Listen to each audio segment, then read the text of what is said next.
রাজধানীতে প্রকাশ্যে তরুণীদের সিগারেট খাওয়ার ঘটনায় নেট দুনিয়ায় বইছে সমালোচনার ঝড়। এক বিক্ষোভ মিছিলে কিছু উঠতি বয়সী তরুণী এমন কাণ্ড ঘটায় সেই সময় তাদের অশালীন প্লেকার্ড প্রদর্শন করতেও দেখা গেছে। কে এই তরুণী, কোন উদ্দেশ্য হাসিলের জন্য এমনটা করেছেন তারা?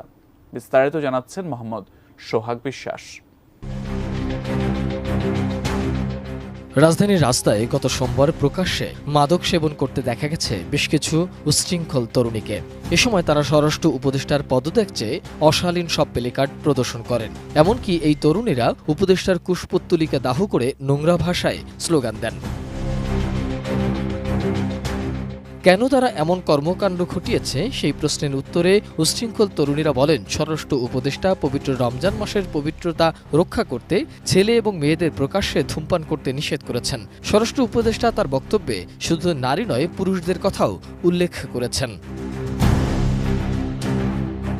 বাংলাদেশে ধূমপান ও মাদকজাত দ্রব্য ব্যবহার আইন ২০০৫ অনুযায়ী পাবলিক প্লেস এবং পাবলিক পরিবহনে ধূমপান নিষিদ্ধ। ৪-এর ১ ধারার ৭-এর বিধান সাপেক্ষে কোনো ব্যক্তি কোনো পাবলিক প্লেস কিংবা পাবলিক পরিবহনে ধূমপান করতে পারবেন না।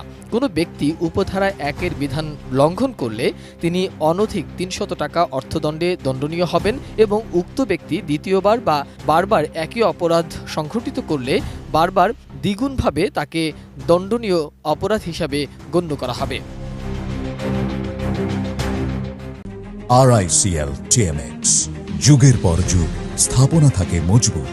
তাদের প্রকাশ্য এমন উস্কানিমূলক কর্মকাণ্ড আইনবিরোধী তো হয়েছে, সেই সাথে পাওয়া গেছে আরও ভয়ঙ্কর তথ্য। প্রকাশ্যে সিগারেট খাওয়া ও স্বরাষ্ট্র উপদেষ্টার পদত্যাগ চাওয়া এই তরুণীর নাম অদ্রিতা রায়। তিনি ভারতের আনন্দবাজার পত্রিকার বাংলাদেশের প্রতিনিধি অঞ্জন রায়ের কন্যা। এই অঞ্জন রায় সাবেক স্বৈরাচার প্রধান শেখ হাসিনার স্নেহধন্য বলেও সামাজিক মাধ্যম থেকে জানা গেছে।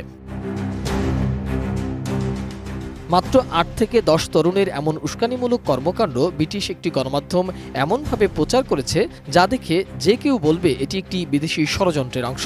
পবিত্র রমজান মাসে স্বরাষ্ট্র উপদেষ্টার সহজ একটি কথা ভিন্ন খাতে নীতি ভিন দেশের এজেন্ট দিয়ে দেশের স্থিতিশীলতা নষ্ট করবার চেষ্টা করছে বলে মনে করা হচ্ছে। এক ফেসবুক ব্যবহারকারী অঞ্জন রায়ের সাথে শেখ হাসিনা ও এই বিক্ষোভের অন্যতম নেতা তার মেয়ে অদ্রিতার সাথে তোলা একটি ছবি শেয়ার করে লিখেছেন, বিড়িকাণ্ডের আসল ঘটনা কি বুঝলেন? এগুলো সবই প্রেসক্রিপশন। রোজার দিনে ধর্ম অবমাননার দায়ে এদের গ্রেফতার করা হোক। এরা স্বরাষ্ট্র উপদেষ্টার পদত্যাগ কেন চায় বোঝার বাকি থাকার কথা না। এছাড়াও আরও অনেকেই ফেসবুকে সমালোচনা করেছেন। এই কর্মকাণ্ড বিদেশি কোনো ষড়যন্ত্র কিনা তা খতিয়ে দেখার দাবি নেটিজেনদের।